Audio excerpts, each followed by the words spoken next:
있습니다. 네, 한두 가지가 지금 자꾸 거슬리죠, 그죠?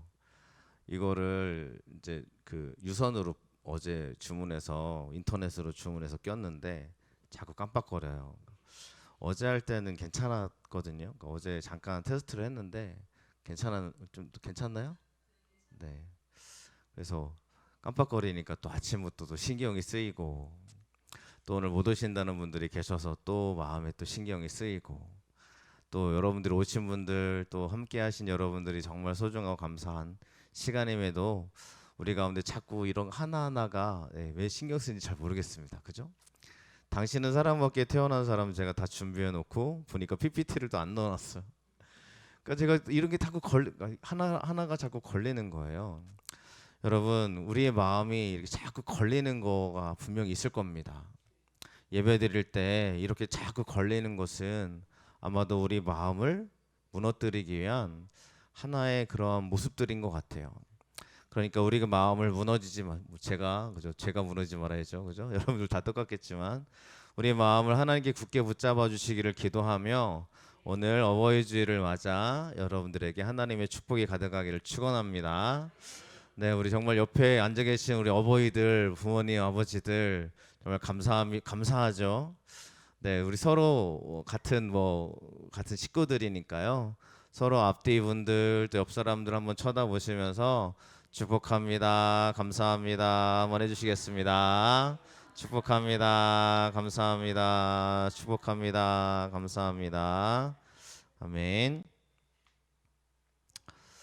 자, 우리가 오늘 말씀을 준비하면서 우리 부모님이 자녀를 생각하듯 하나님은 그 부모보다 더 긍휼함으로 우리를 붙잡아 주시는 줄로 믿습니다.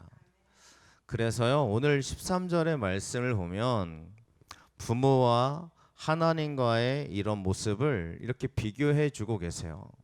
13절 말씀을 같이 읽어보겠습니다. 아버지가 자식을 긍휼히 여김같이 여호와께서는 자기를 경외하는 자를 긍휼히 여기시나니. 아멘. 여러분, 아버지가 자식을 긍휼히 여기는 게 맞죠? 부모된 입장에서 너무 잘 느끼시죠? 정말 부모님들은 자기 자식을 긍휼히 여깁니다.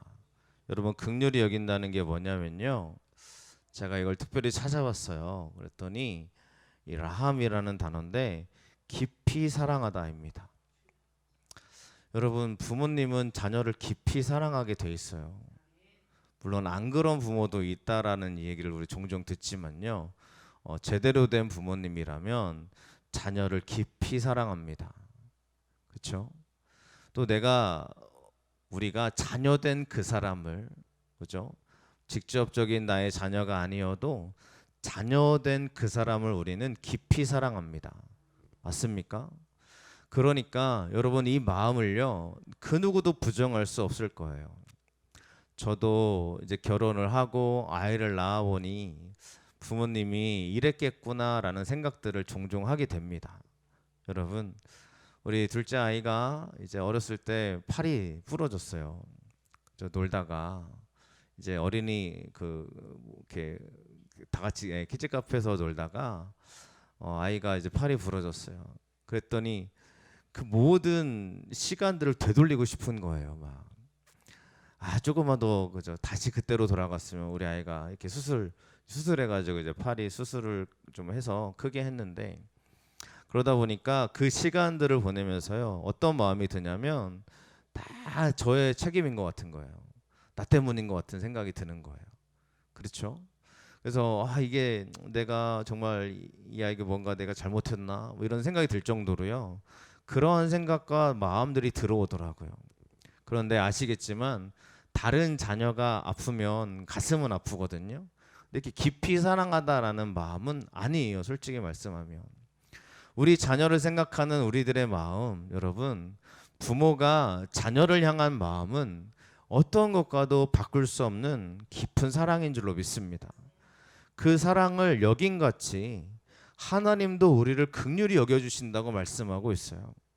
여러분, 우리의 육적인 부모도 자녀를 사랑하고 아끼지만 하나님은 우리를 더 사랑하신다라고 성경은 이야기하고 있는 줄로 믿습니다. 그래서 인간도 깊이 사랑하잖아요. 인간도 우리를 깊이 사랑하고 자녀를 위하듯이 하나님도 역시 우리를 더 깊이 사랑하시더라라고 말씀하는 것이 오늘의 말씀인 줄로 믿습니다. 안 더우세요?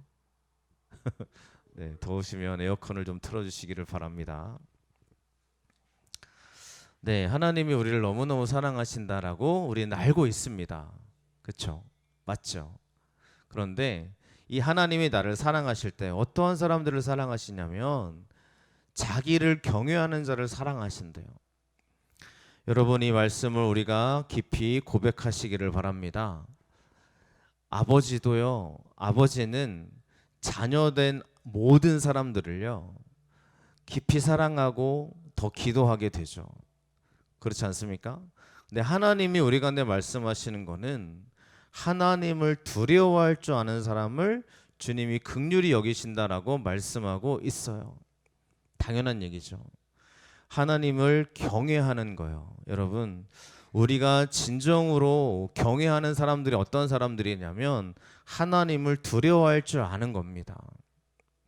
예배를 드리러 나올 때 하나님 앞에 예배를 드려야 내가 은혜 받을 수 있다는 믿음 갖고 나오는 거예요.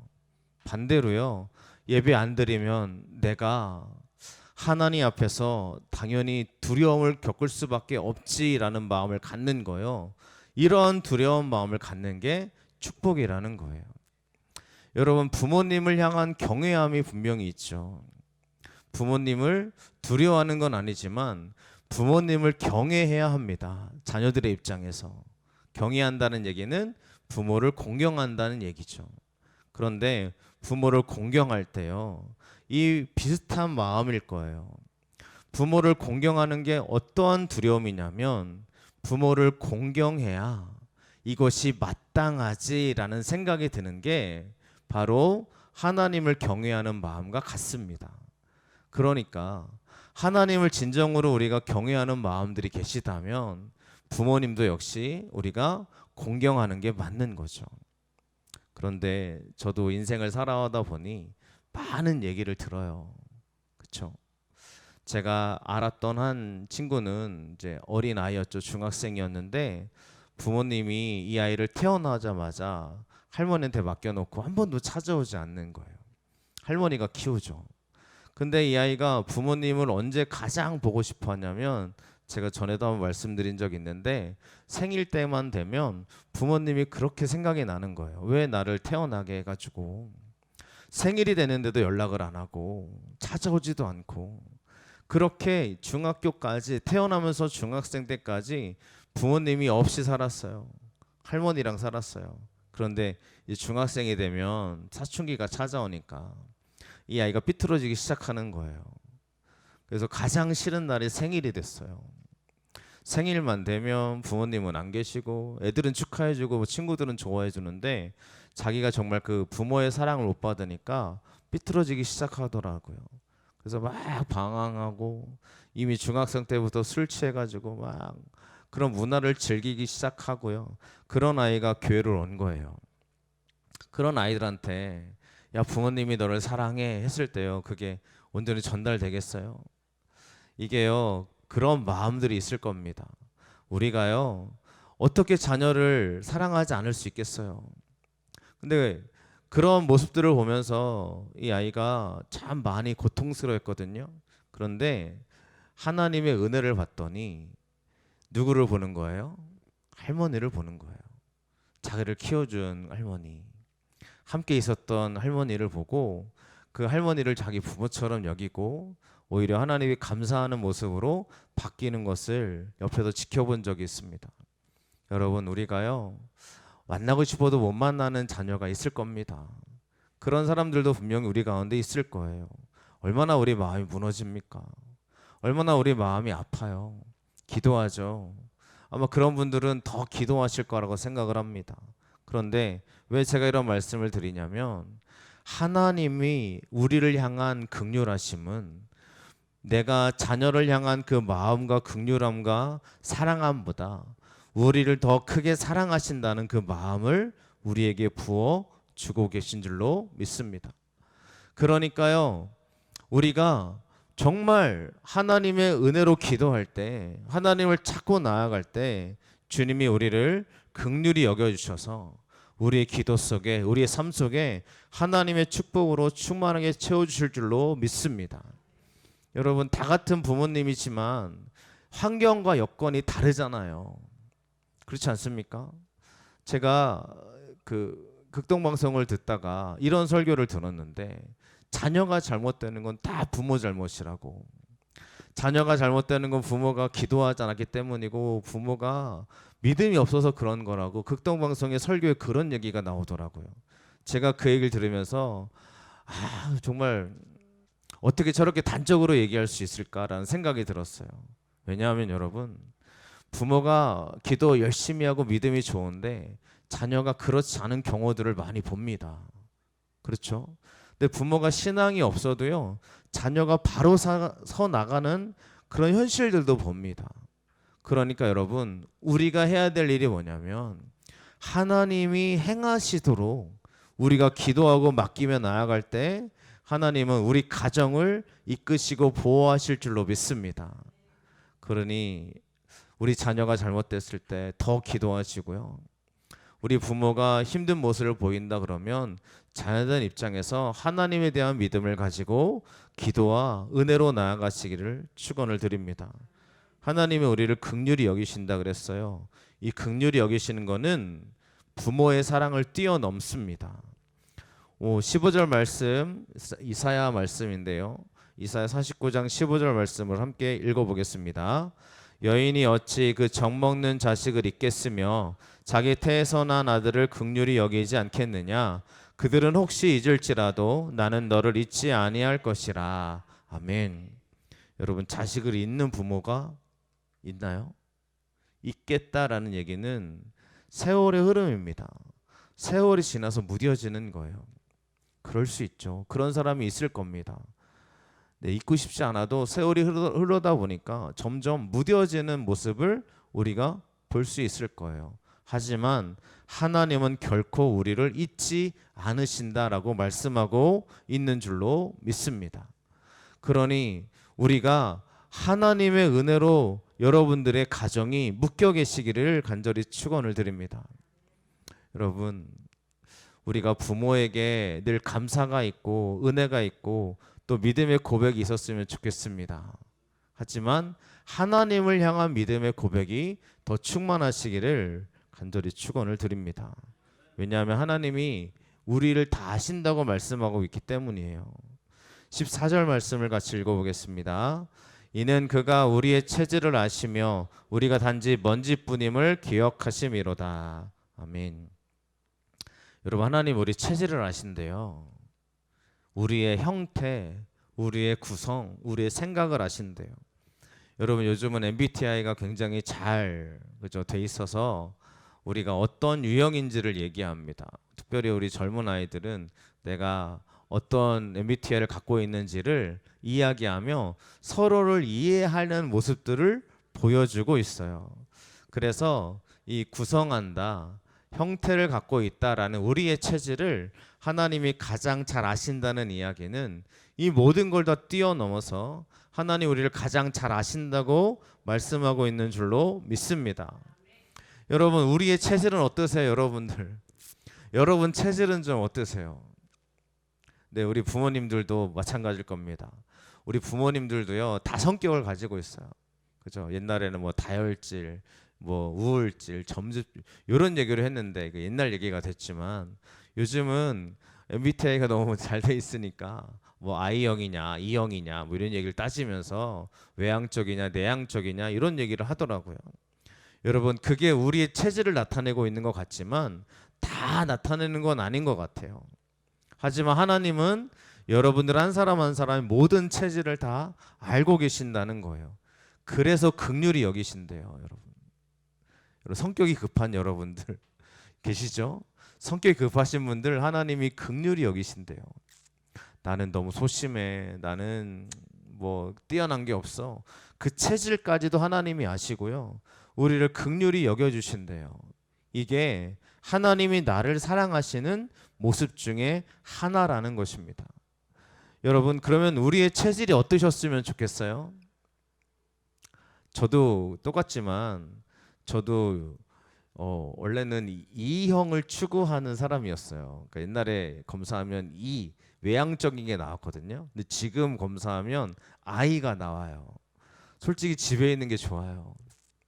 안 나가는 게 좋아요. 이제 사람 만나는 게 막 피곤해졌어요. 옛날엔 안 그랬는데. 막 얘기하다 보면요, 막 피곤해가지고 얘기하고 돌아오면 막 몇 시간을 막 쉬어야 될 만큼 제가 그런 사람이 되고 있더라고요. 이게 참 신기할 정도예요. 여러분들의 성향은 어떠십니까? 이게 바뀌죠. 근데 바뀔 때요, 우리의 체질을 하나님이 어떻게 말씀하시냐면 이렇게 얘기합니다. 이 체질과 심지가 같은 단어이거든요. 하나님 우리를 잘 아신다고 말씀하는데 이 이사야 26장 31절 말씀을 같이 읽어보겠습니다. 주께서 심지가 견고한 자를 평강하도록 지키시리니 이는 그가 주를 신뢰함이니이다. 아멘. 여러분, 우리의 체질이 어떠해야 되냐면요, 외향적인 것도 좋고요, 내향적인 것도 좋습니다만 변하지 말아야 될 나의 체질은 하나님을 신뢰하는 겁니다. 여러분, 그런 우리의 믿음의 체질들이 되시기를 간절히 축원을 드립니다. 여러분, 하나님이 어떤 사람을 지키시냐면 심지가 견고한 사람인데 이 사람은 하나님을 신뢰하는 사람이라는 거예요. 심지가 견고하다, 이게 바로 주님을 신뢰하다라는 사람입니다. 여러분, 우리가요, 각 사람마다 다르고 우리 부모님들도 다르고요, 우리 자식들도 다 달라요. 여러분, 자녀가 많으신 분들 한번 생각해 보세요. 내 마음대로 됩니까? 첫째, 둘째 뭐 이렇게 쭉쭉 나가다 보면 다 사랑하고 다 너무나 좋은 존재들인데 여러분, 그 자녀들을 내가 마음대로 할 수 없다라는 걸 잘 압니다. 그래서 우리가 어떻게 해야 되냐면요, 그 자녀들의 심지가 견고하기를 기도하시기를 간절히 축원합니다. 우리 부모님의 심지가 견고하기를 기도하시기를 축원합니다. 여러분, 내 옆에 있는 남편이 정말 심지가 견고하기를 기도하시기를 바랍니다. 하나님을 신뢰하는 사람이 될 때 하나님이 긍휼함으로 함께 하시더라라는 것을 믿으시기를 축원합니다. 그러니까 제가 꼭 말씀드리고 싶은 게 뭐냐면요, 우리의 상황은 다 힘들어요. 모든 사람의 상황을 따져보면 너무 힘들어요. 마음이 아파요. 그렇죠? 이 문제가 해결되어져야 되는 그 문제들을 갖고 있는 그 사람들을 볼 때 참 마음이 힘들고 아픕니다. 하지만 우리가 어떤 걸 잊지 말아야 되고 기도해야 되냐면, 하나님, 저 사람이 하나님을 의지하게 해주세요. 하나님, 우리 부모님이 하나님을 의지하게 해주세요. 우리 자녀가 하나님을 붙잡는 사람이 되게 해주세요. 이게 가정의 달에 우리가 잊지 말아야 될 기도인 줄로 믿습니다. 그래서 하나님이 우리를 아시는 두 번째가 뭐냐면요, 여러분, 부모님도 마찬가지지만 자녀도요, 먼지뿐임을 하나님이 기억하시더라라고 얘기합니다. 먼지가 뭐예요? 흙이죠. 여러분, 하나님이 우리를 기억하실 때 너는 흙이야 라고 말씀하더라는 겁니다. 우리 부모님도 연약합니다. 자녀들도 연약해요.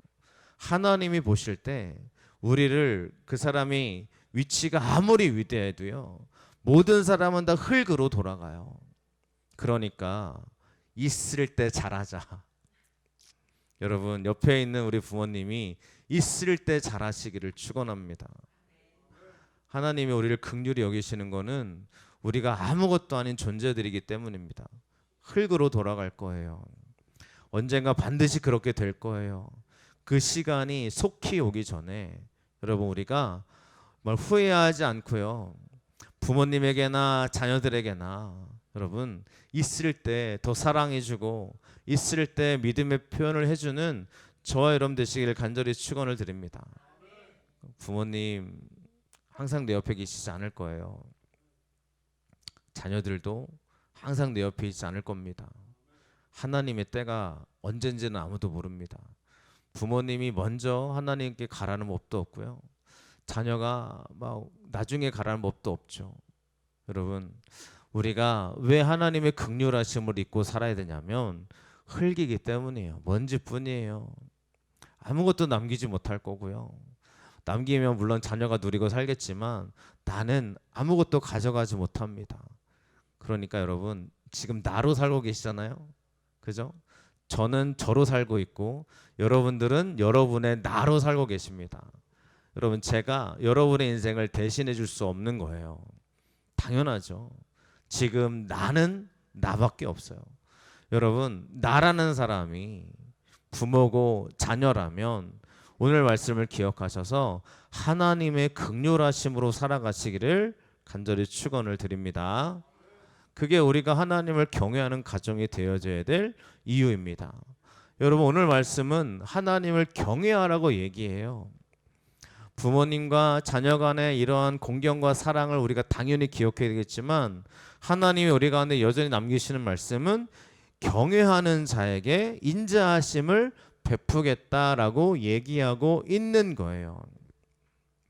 우리 믿음의 가정인 여러분들, 또 우리가 믿음의 가정으로 나아가는 여러분들이 진정으로 하나님의 축복의 가정이신 줄로 믿으시기를 간절히 축원을 드립니다.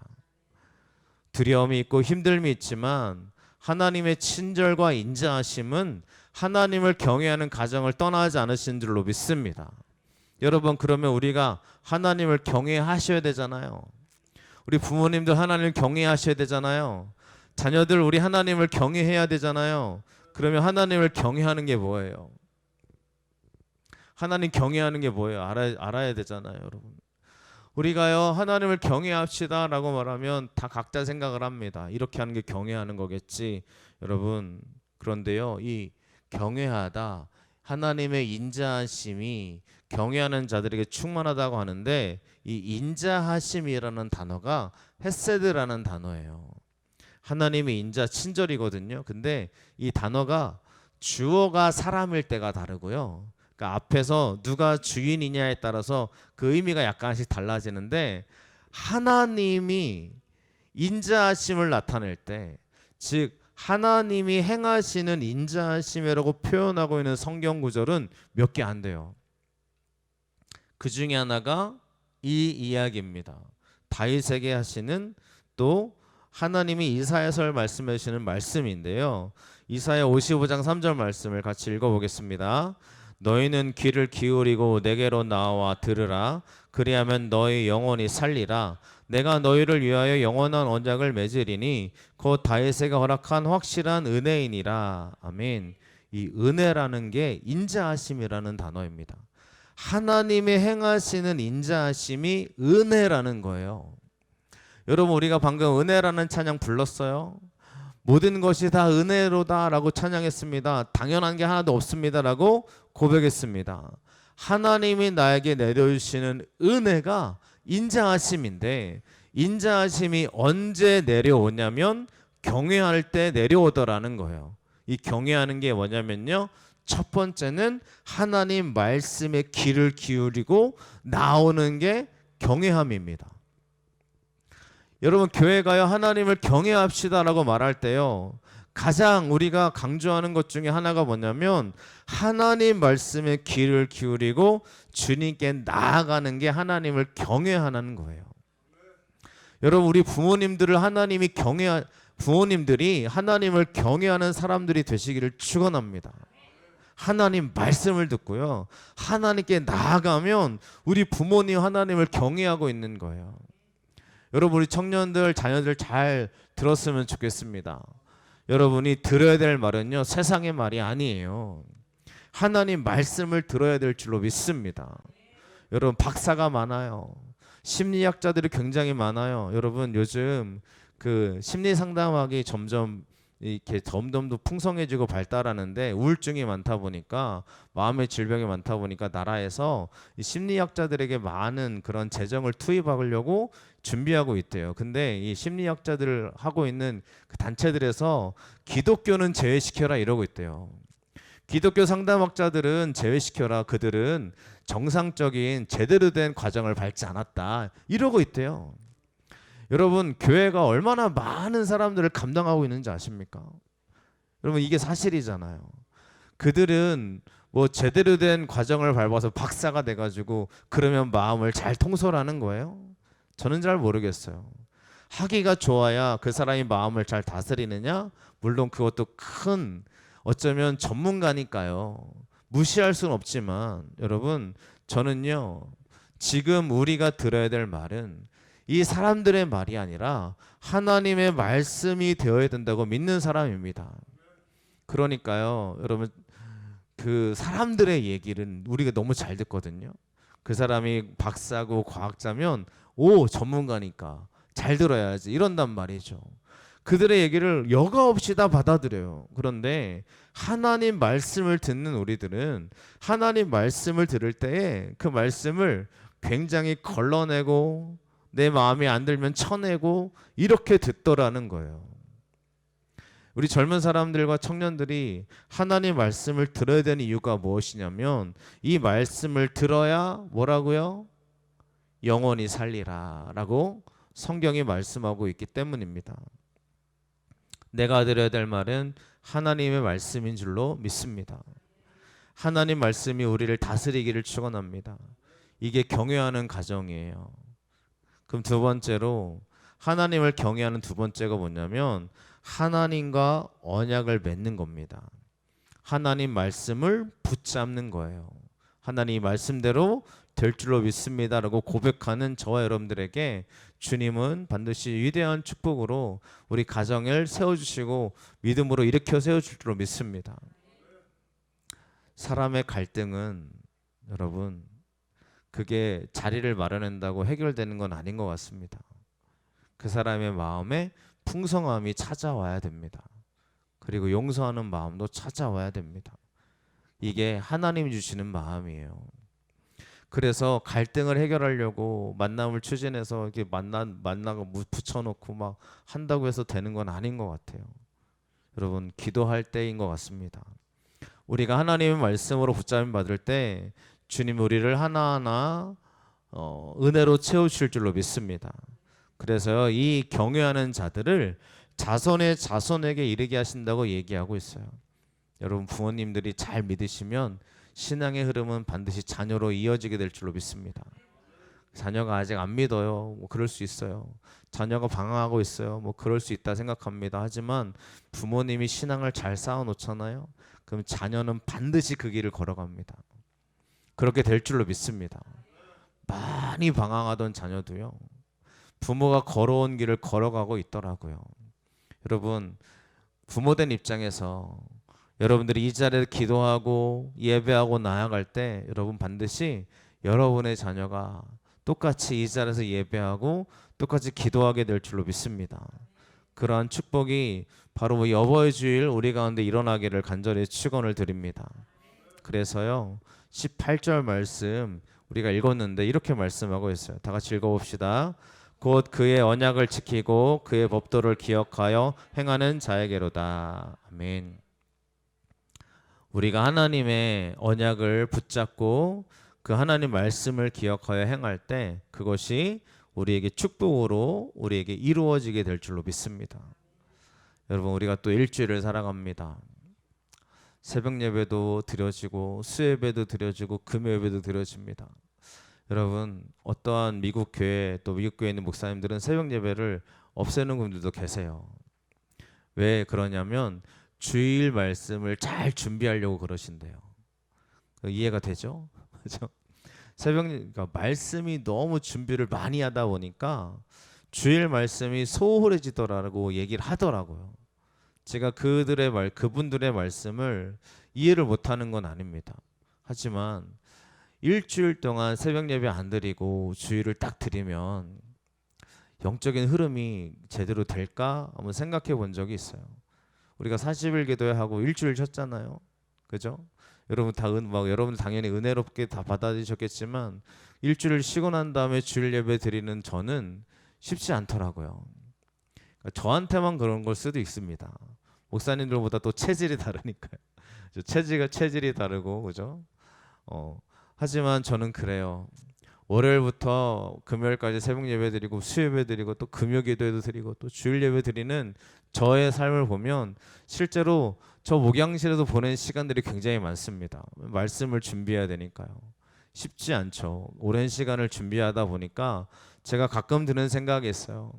아, 나는 어디 놀러 가지도 못하고 그죠? 어디 가지도 못하고 어디 갔다 오면 말씀 준비하는 게 너무 죄송스러운 거죠.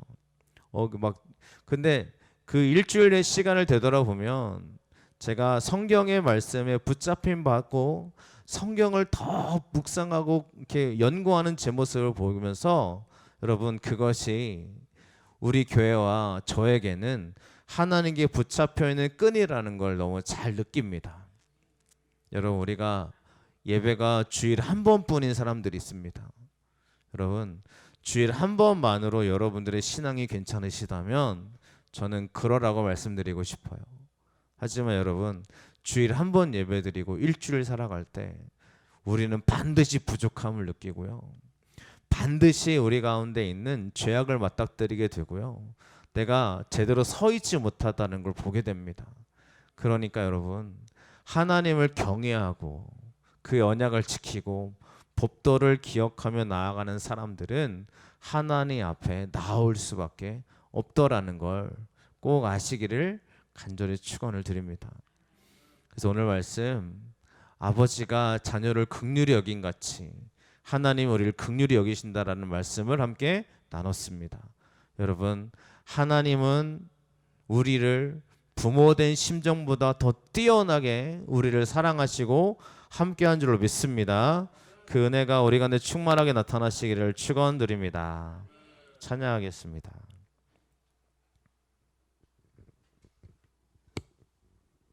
이 나는 예배자입니다가요 원래 어린이 찬송이었어요. 그러니까 교회 학교 아이들이 하는 찬양이었는데 이게 이제 어른들이 많이 부르게 되는 찬양으로 지금 이렇게 불러지고 있는 중입니다.